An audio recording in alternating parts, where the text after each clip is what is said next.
Manchester, de zoveelste islamitische aanslag. Een laffe daad waarvan de gruwelijkheid enkel overtroffen wordt door zijn wreedheid. Onschuldige kinderen zijn het slachtoffer geworden. De dood van een 8-jarig meisje is werkelijk hartverscheurend. Je maag knijpt samen en je emoties vliegen in het rond. Zeker als misselijke politiek correcten maar blijven doorgaan met hun misplaatste tolerantie.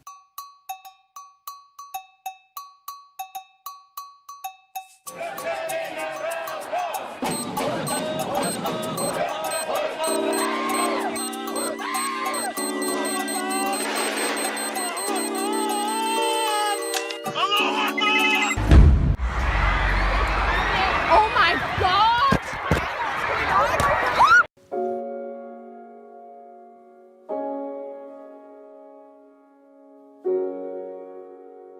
Elke keer gebeurt er precies hetzelfde. Er is een aanslag, de media ontploffen, iedereen is geschokt, er worden stille tochten gehouden en daarna begint het politiek correcte geleuter.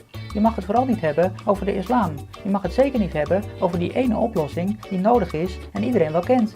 Je moet geloven dat het gestoorde eenlingen zijn, dat het willekeurig gebeurt en dat aanslagen nu eenmaal bij het leven horen. Makkelijk capituleren dus, alsof terreur een gril van God is. Alsof het een kwestie is van kans en ondoorgrondelijkheid. Onzin, we weten wel degelijk waar het probleem ligt. Door de massa-emigratie is die terreurellende naar Europa gekomen. De islam, moslims, geen PVV'ers. Linkse wegkijkers weten dat donders goed en beginnen daarom al heel snel met bagatelliseren. Zo vinden zij dat het allemaal nogal meevalt, omdat zij denken dat de kans dat je bij een aanslag betrokken raakt erg klein is. Ja, als je tijdens de oorlog geen Jood was, dan was de kans op de dood ook minder groot. Of ze benadrukken dat de moslimgemeenschap meteen afstand neemt van terreur. Ja, dat doet iedereen, maar wat hebben we eraan? Hun aanwezigheid heeft blijkbaar een klimaat gecreëerd waarin extremisten kunnen gedijen. Een feit waarna we moeten handelen, in plaats van elke keer die schijndiscussie over racisme weer naar boven te halen. Aan dat soort praatjes heb ik geen boodschap. Iedereen kent de geschiedenis. Toen de Duitsers ons land bezetten en mensen gingen vermoorden, moest er wat gebeuren. Het verzet besliste dat alle Duitsers weg moesten. Het woord Duitsers dekte niet de volledige lading, maar iedereen wist wie er bedoeld werden. Er werden geen politiek correcte discussies gevoerd. Er waren mensen in levensgevaar, dat was het allerbelangrijkste. De goede Duitsers konden uit eigen beweging vertrekken. Wie dat niet deed of wie tegenwerkte, werd gestraft. En wat waren we blij met deze aanpak. Thans is Europa weer in oorlog en weer op basis van een fascistische ideologie.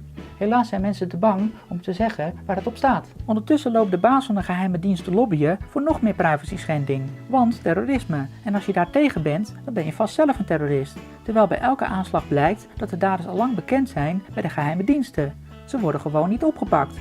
Bij de politie is de vijand inmiddels lang en breed geïnfiltreerd. Graag zouden de islamitische gezinden met hun hoofddoek over straat lopen om hun partijdigheid aan de wereld te laten zien. In vacatures laat de politie zonder schroom weten alleen maar allochtonen aan te nemen. Defensie neemt veroordeelde jihadisten die in de gevangenis hebben gezeten gewoon in dienst.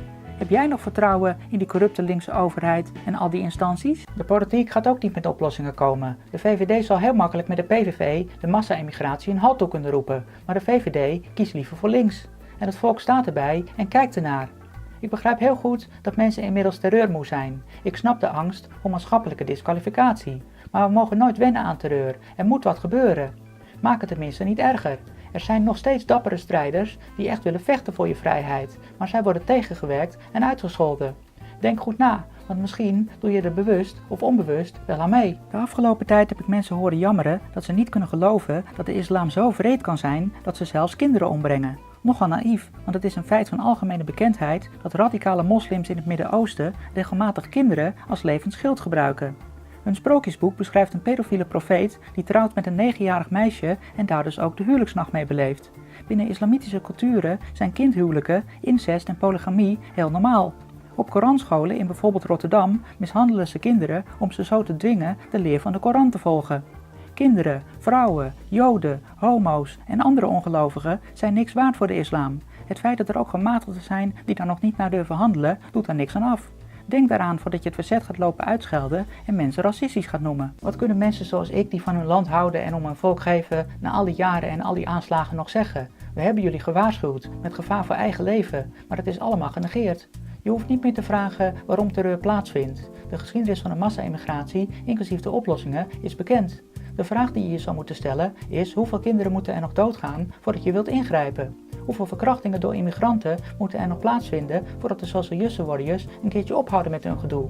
Hoeveel misdaden moeten er nog in de kranten staan voordat mensen echt willen luisteren? Het antwoord is al even schokkend. Ik hoor politiek correcten roepen, al slacht de islam iedereen af, ze zullen blijven doorgaan.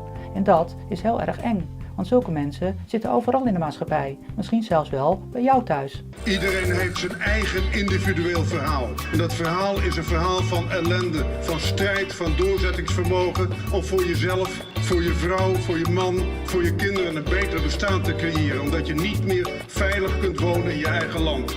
Dat is iets wat ongelooflijk onrechtvaardig is.